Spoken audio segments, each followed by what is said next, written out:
Good morning student.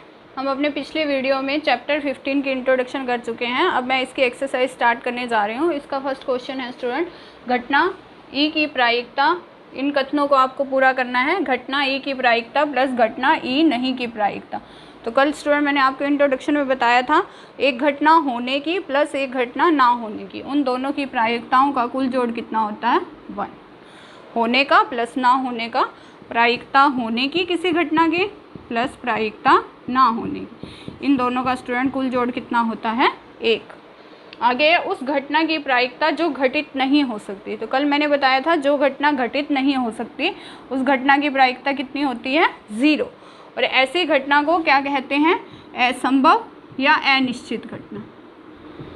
असंभव घटना या आप अनिश्चित घटना कुछ भी कह सकते हो। तीसरा है उस घटना की प्रायिकता जिसका घटित होना निश्चित है, जो होनी ही होनी है, तो उस घटना की प्रायिकता स्टूडेंट कितनी होगी? 1। और ऐसी घटना को क्या कहते हैं हम? निश्चित घटना। ऐसी घटना क्या कहलाती है? निश्चित घटना, कि उसका होना संभव है, कि होएगी होएगी, तो वैसी घटना को हम निश्चित घटना कहते हैं, या फिर हम इसको संभव घटना भी कह सकते हैं।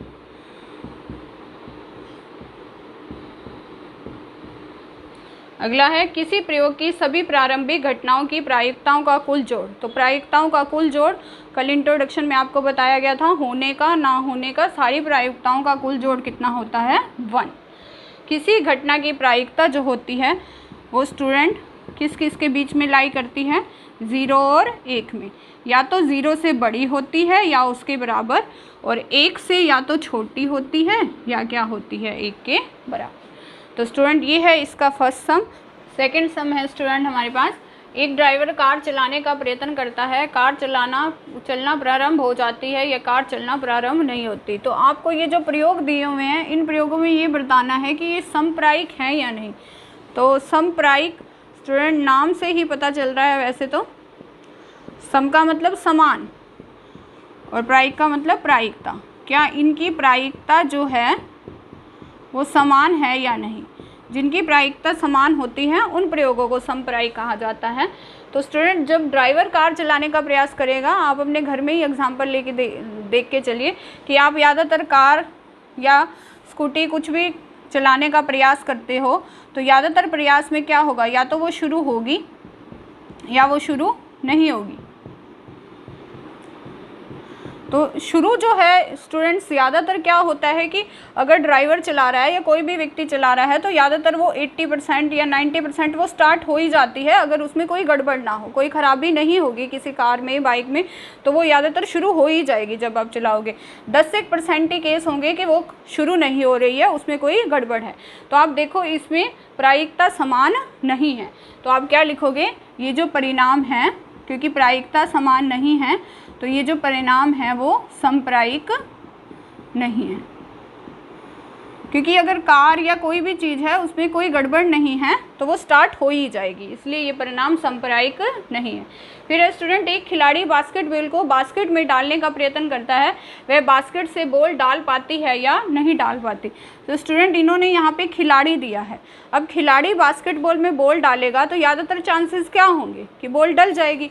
अगर कोई आम इंसान होता तो उसका हो सकता है तुक्का लगता कि बॉल डलती या ना डलती, दोनों चांस हो सकते थे। लेकिन खिलाड़ी से बास्केटबॉल में बॉल क्या होगी? ज़्यादातर चांस क्या होंगे? डल जाएगी।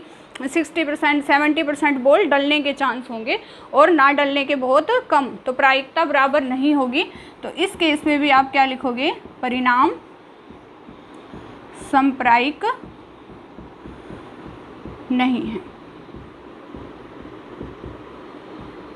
हाँ, अगर यहाँ खिलाड़ी की जगह कोई व्यक्ति लिख दिया जाता तो व्यक्ति के केस में चांसेस हो सकते थे स्टूडेंट, कि हो सकता है उसका तुक्का लगता बॉल डलने का या बॉल ना डलने का। तो उस केस में परिणाम जो हो सकता है वो समप्रायिक हो सकता था, पर खिलाड़ी के केस में ज़्यादातर क्या होगा? बॉल डल जाएगी।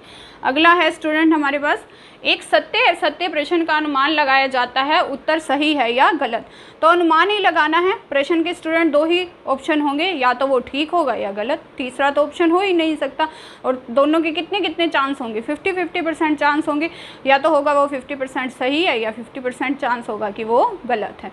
इसका तीसरा ऑप्शन तो हो ही नहीं सकता।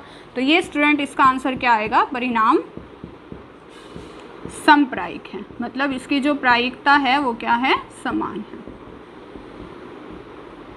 अगला है, एक बच्चे का जन्म होता है, वह एक लड़का है या लड़की। तो स्टूडेंट जब एक बच्चे का जन्म होता है तो इसके क्या ऑप्शन रहेंगे, या तो बच्चा लड़का होगा या लड़की होगी, थर्ड ऑप्शन तो कोई रहेगा ही नहीं। इसमें भी परिणाम क्या रहेगा, समप्रायिक, परिणाम समप्रायिक है।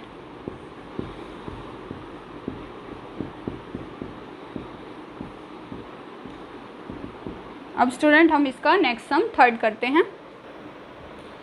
थर्ड सम में स्टूडेंट, फुटबॉल के खेल को प्रारंभ करते समय यह निर्णय लेने के लिए कि कौन कौन सी टीम पहले बॉल लेगी, इसके लिए सिक्का उछालना एक न्याय संगत विधि क्यों माना जाता है। तो स्टूडेंट जब हम फुटबॉल का या कोई भी गेम खेलते हैं, आपने क्रिकेट में भी देखा होगा कि खेलने से पहले टॉस होता है कि हेड आएगा या टेल आएगी, तो जो टीम जीतती है उसी को अपनी मर्जी से चूज़ करना होता है। तो स्टूडेंट इसमें ऐसा क्यों करा जाता है, क्योंकि जो हेड या टेल जो होता है, आने के जो परिणाम होते हैं वो समप्रायिक होते हैं। समप्रायिक मैंने स्टूडेंट अभी भी आपको बताया है कि जिनकी प्रायिकता जो होती है वो क्या होती है, समान होती है। इसीलिए जो होता है सिक्का उछालने की विधि को न्याय संगत विधि क्यों माना जाता है, क्योंकि इसका उत्तर क्या आएगा स्टूडेंट, क्योंकि सिक्का उछालने से उछालने के जो परिणाम आते हैं वो क्या होते हैं, समप्रायिक।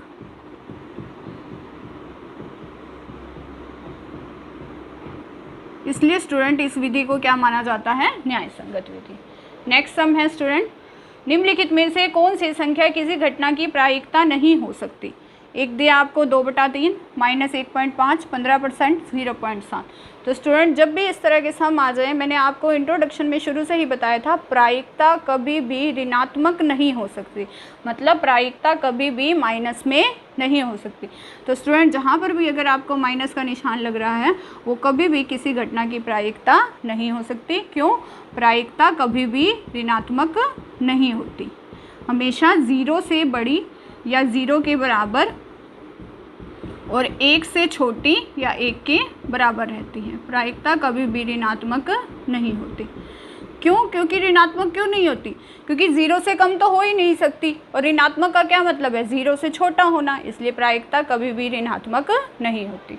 अगला है, किसी घटना के होने की प्रायिकता दे रखी है 0.05, तो हमें ई नहीं की प्रायिकता बतानी है, मतलब घटना के ना होने की। अब होने की दे रखी है स्टूडेंट 0.05, मैंने आपको बताया था घटना के होने की प्लस घटना के ना होने की, पी प्लस पी नहीं, इन दोनों का कुल जोड़ कितना होता है, 1। घटना के होने की प्रायिकता और घटना के ना होने की कुल प्रायिकता का कुल जोड़ कितना होता है, 1।